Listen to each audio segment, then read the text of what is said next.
white. You guys have white balance? Very good. Yeah, I was gonna say there's a paper up here I can hold up.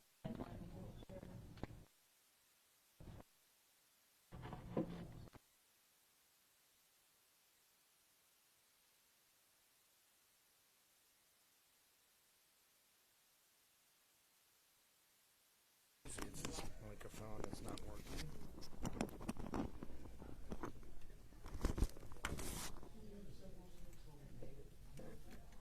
Yeah, I'm aimed up enough, I guess.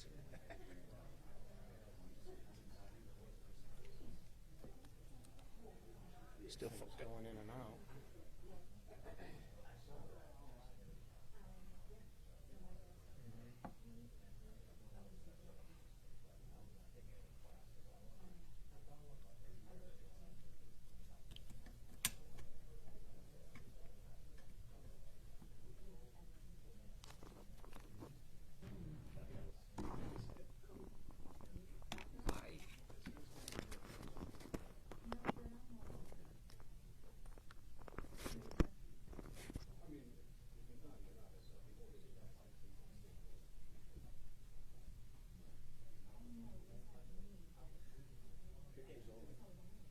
Cool.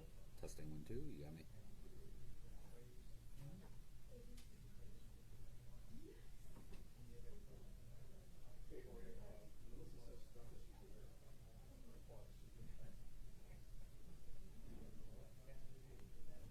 Testing 1, 2. You got it. Thank you. Okay, sounds good. All right, thank you.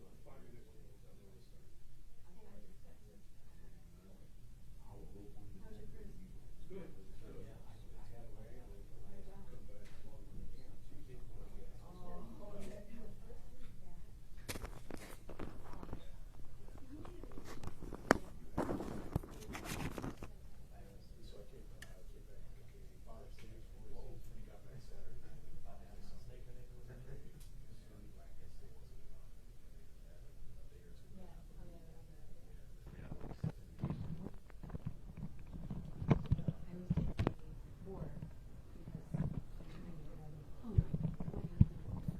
Check test 1, 2, 3. Marty?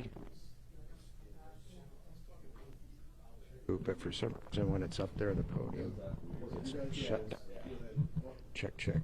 We met right outside. Yeah, because like we were all decided. So after that, I went and turned in my phone and I left. And then I forgot who it was. When I came back, I was like, "Hey, I was just calling for you after you left." And they told me you were Put gone. their microphone next to mine. Yes, I turned as soon as I done with you. And it shut I it went off. upstairs and turned my phone and I was gone. Did the same thing today. He's like, "I thought you were here for the thing." I was like, "No, I'm gone." So, but it's funny how that. By the way, Tom, you can never leave. We always need you. You know, here we're working on some replacements. So no worries. No worries. Well, you know what I'm talking about.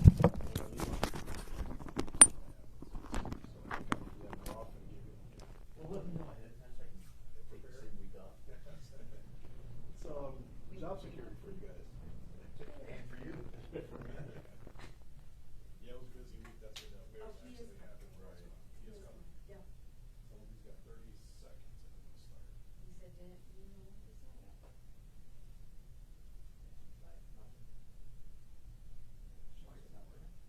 Not the channel 2.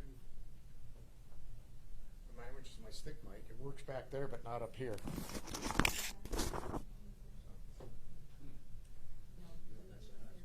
Somebody else's one was shut it down.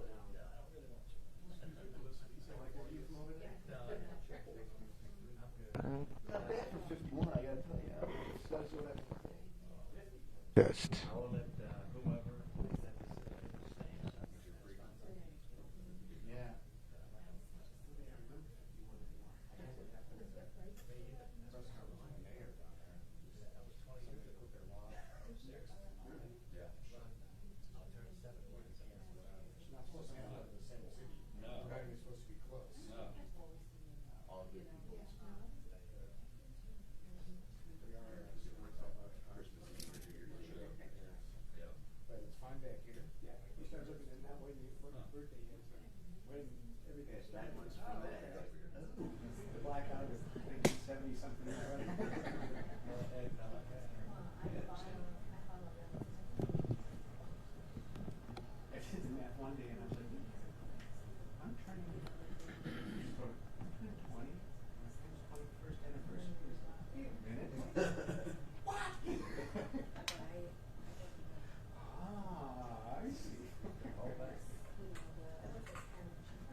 Well, my shotgun is up on there, just changed.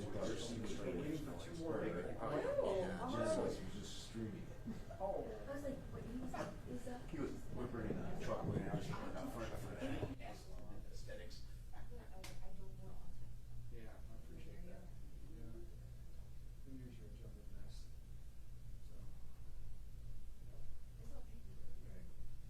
I'll do an audio check here, 1, 2, 3, be talking of, it's something like this. At a level somewhere like that for everybody, we'll be talking, hopefully they'll be about the same level, is that good? Okay. Okay, Acceptable. all right, thank you very much, appreciate it. I can't count to 10, sorry, I get like 3 and I get confused. Understood.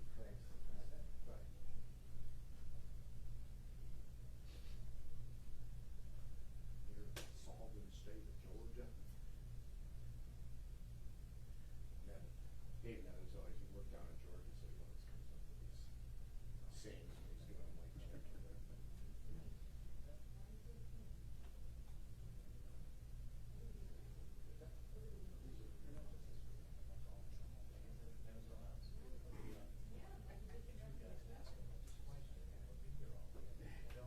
There's only 3 speakers.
Good.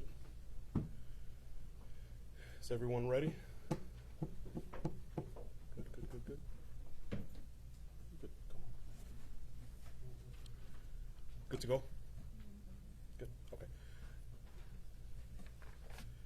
So good morning, everyone. Thank you for coming out today. My name is Wilfredo Diaz. I'm the Sergeant Public Information Officer for Division of Police. Today we're here to discuss important message in reference to fireworks, fireworks safety, and that topic there. With me, I have Lieutenant Mike Norman, who is the Public Information Officer for Division of Fire, as well as Commander Ellen Casimir, he's the Public Information Officer for the Division of EMS. Our public safety partners are here to discuss the hazards of fireworks that pose as we approach the 4th of July holiday.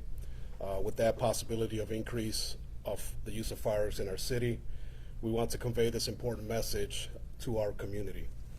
Fireworks, while legal in certain areas in the state of Ohio, they are illegal in the city of Cleveland.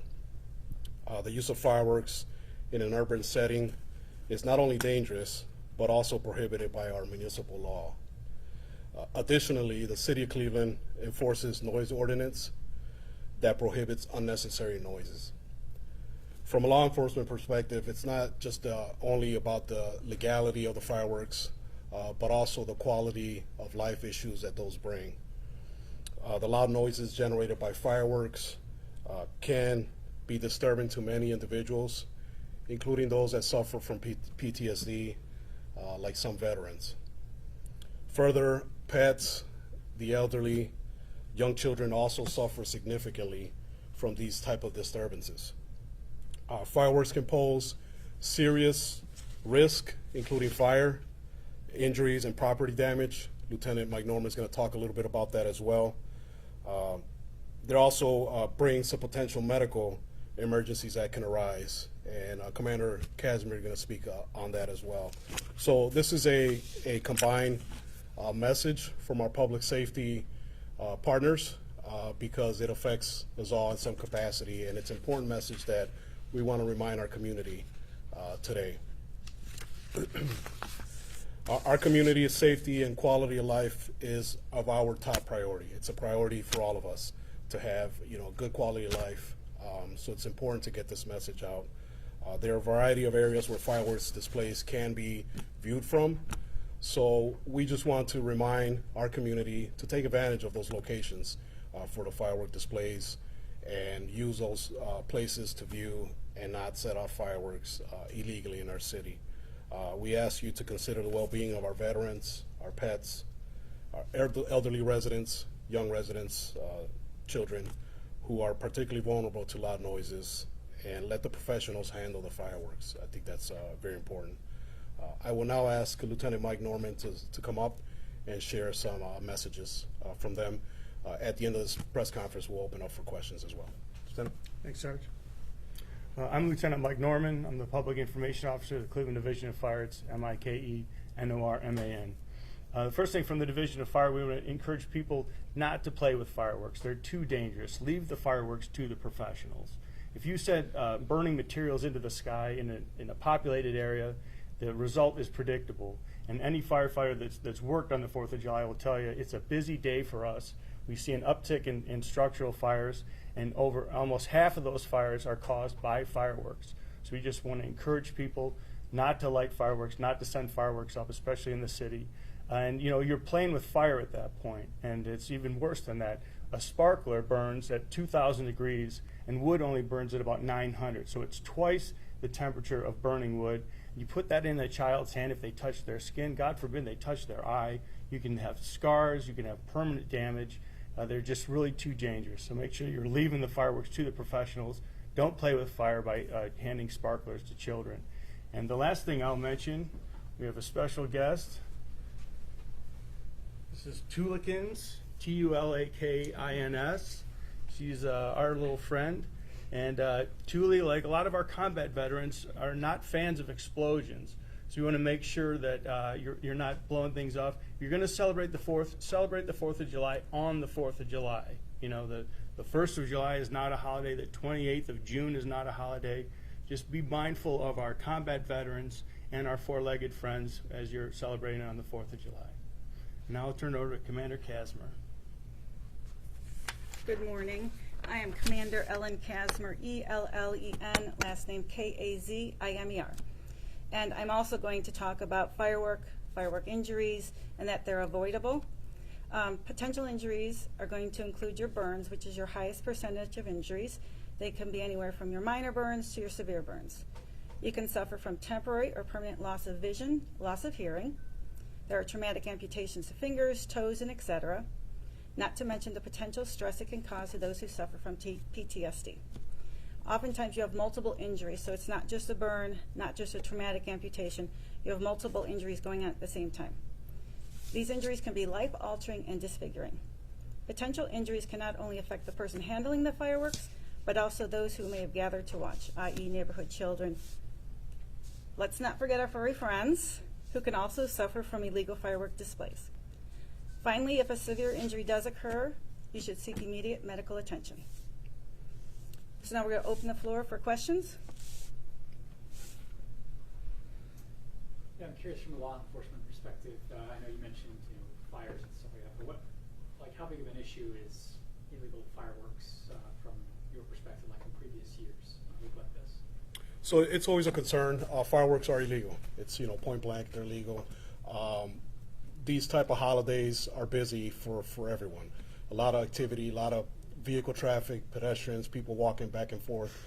So our message is, if we can avoid these type of concerns by not bringing illegal fireworks, it'll free our safety forces to be able to respond more effectively, more efficiently to, you know, more higher priority type of incidents. So again, the message is this is something that we as a community can control.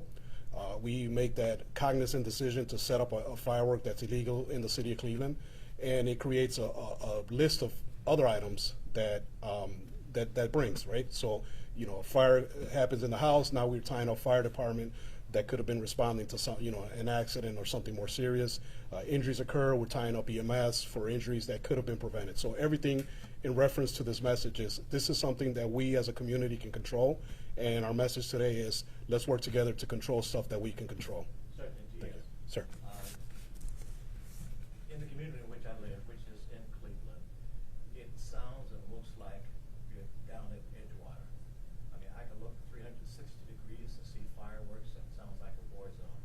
What should I do, or others who are concerned about it do? So as anything else, you know, we have, it's a two-way street, Harry, with this as far as the community. You know, if we see something, say something, give us a call. So we get calls for that, we're going to respond. However, we're hoping that through this message with our media partners, we can deter that and we could get this message out, and it's important to convey this. So the 4th of July is a few days away. If we collectively as a community get this message out and discourage this and say, hey, you were going to go set this fireworks show, let's not do it, let's go to down where it's allowed. That's the message that we want to convey. We're giving a warning. Let's not focus on that. Let's work together as a community to keep our citizens safe and deter that. Sarge, who should they call? I mean, and not essentially jam up, you know, lines that could be used in emergency type cases.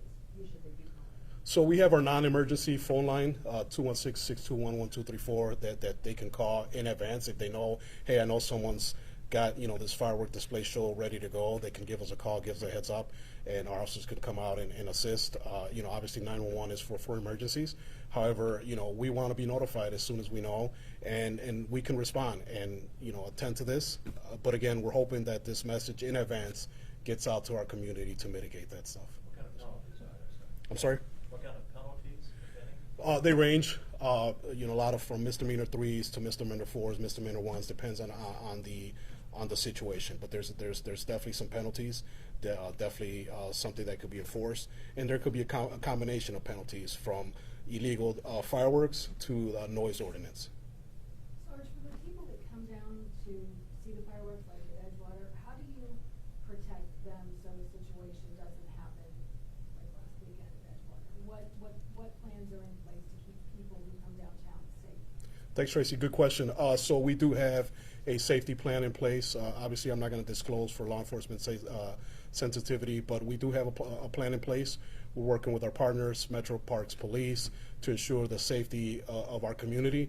However, like I mentioned earlier, this is, you know, a two-way street. You know, our community needs to take responsibility for that as well and make notifications. If you see something, say something. Call us advance, let us know. Our officers are going to be working out there. They're going to be visible. And the message is we want us collectively to work to keep everyone safe and enjoy this holiday. Do you have extra patrols scheduled? We have officers patrolled and scheduled, like I said, with a partnership with Metro Parks Police, and they're going to be out there. They're going to be visible. Would you advise folk who are coming down to Edgewater and other places to watch fireworks to keep their private lease private and not bring it to the public and shoot people and shoot into a crowd? Talk about that. Yeah, Harry, it's important. Yeah, if you have, you know, we can't solve our problems with shooting people. You know, we can't arrest our way out of a problem. We need to work together as a community to solve these issues. These events are family oriented. There's family specific. We want to enjoy it. So yeah, the message is don't bring that down. Don't bring it here. We don't want that. We don't stand for it. Cleveland is better than that. Are officers going to be enforcing the firework rules this week? Absolutely. We come across anyone that's illegally selling fireworks or, you know, setting them off, we can enforce it. However, the message we want to convey is we don't want our focus to be about illegal fireworks because that's something we can control. We want our focus to be the safety of our community. We want our firefighters and our paramedics are out there responding to potential accidents, potential incidents that could occur, because it's bound to happen anywhere in the city, anywhere in this country. So the message is, let's control something. We control fireworks. Let's control that. Lieutenant Nolan, speak again, if you could, about the potential hazards. People playing with fireworks can blow off a finger, hurt a hand, or put somebody's eyes out. I know it sounds like, he's just a party pooper, but we're talking about real safety issues here. If you could move. Sure. Yeah, it's a very serious concern for us, Harry. The injuries can be traumatic. I've seen it in my career, times when children were injured. We will have situations, especially after the 4th of July, where some of those ordnance that didn't go off, that have short fuses now, will be left in the street. That's very dangerous for a child as well, because a young child may pick that up, like that short fuse, and it goes off in their hand. So there's a lot of things that can, like the sergeant said, be prevented by just not playing with fireworks on the 4th of July. Mike, have you guys responded to any injuries thus far? Because I mean, people have been setting them off for a week or two. We have. They're not categorized as such, but we have. And you're going to see structure fires. We're going to have garage fires. We're going to have house fires. They're just, it's uncontrollable. And like I said, you light them up in a residential area, and you're going to have structure fires as a result, and you're going to have injuries from them. We had a long stretch of really hot weather too, and just the fact that things are pretty dry too come into play. Or is there anything that compounds it, makes it more dangerous right now this year as opposed to other years? Yeah, dry weather will make it. The grass becomes flammable. There's all sorts of hazards that you can have, and those can spread to house fires. We'll have structure fires from somebody throwing a cigarette in mulch outside of a house or a building, and the mulch will light, and it'll get inside of the insulation, and pretty soon the house is on fire. So, these things can progress from a very small action to a big problem. I've seen and heard about forest fires, and a cinder can travel miles. Correct. And you got a house fire here in a close knit community, physically close house, with those cinders going up. That also poses an additional risk, does it not? Absolutely, yeah. Commander, anything else from EMS standpoint on crowd safety? No, I think it's just important to remember that when people are in large crowds, everyone's there for a good purpose, to have a nice time. Everyone be respectful. And a little thing, the temperature may be kind of warm also. Just make sure you hydrate. Sounds like a little something, but hydrating is going to prevent some other possible medical emergencies down the road. Is that something that you guys have more staff in place, like at Edgewater? We're prepared. We have our full staffing, plus we will have some units down there at Edgewater to handle specifically the crowds. And does the city have any estimate on how many people are we expecting, to come down to Cleveland, on the 4th of July? We don't have those estimates now, but we usually, prepare for, large crowds, and we want people to come down and enjoy ourselves. This is a good celebration. It's summer, kids are out, and it's important to enjoy it and have a good time. I see recent acts of violence at Edgewater, places putting a damper on celebrations. I know that lots of folks I'm not bringing my kid down there with all this stuff going on. And that's too bad. I don't think anybody wants that to happen, but it does happen. Is there a damping effect with things like this haven't happened recently? So any act of violence, whether it's large or small, is difficult from our perspective, from law enforcement. I live in this community, so it affects me. Speak up. Yeah. So any act of violence is difficult from a law enforcement perspective. Public safety partners that respond to these type of incidents. Like I mentioned, I live in this community. So, to me, it affects me as well on a personal level, and we don't want to see it. So again, if we get this message out and we prepare and we're proactive and we work together collectively, our media partners, our social media partners, our law enforcement, public safety, all together, we can deter this and hopefully have a good celebration. The car meets that we've seen, Playhouse Square and then the bus situation not too long ago, word spreading that there's another one that's set up for either the 4th or the 6th. Is that concerning to you, especially with all the people that are going to be coming downtown for this holiday weekend? And what do you do about it? So we have a safety plan in place to address any issues that may occur. You know, again, I can't disclose all the information we have and available. However, since you brought up Tracy, it's a good opportunity to talk about this. It's illegal. It shouldn't do it. It's a safety concern, and our message from the Public Square incident is the same. You know, we don't want that. We don't stand for that. That doesn't represent our division. Doesn't represent our city, and we hope it doesn't occur. But however, you know, take this moment to say, you know, we don't want that. We won't tolerate that. That's it. Okay. Thank you so much, everyone. Thank you. Oh, this is yours. This one.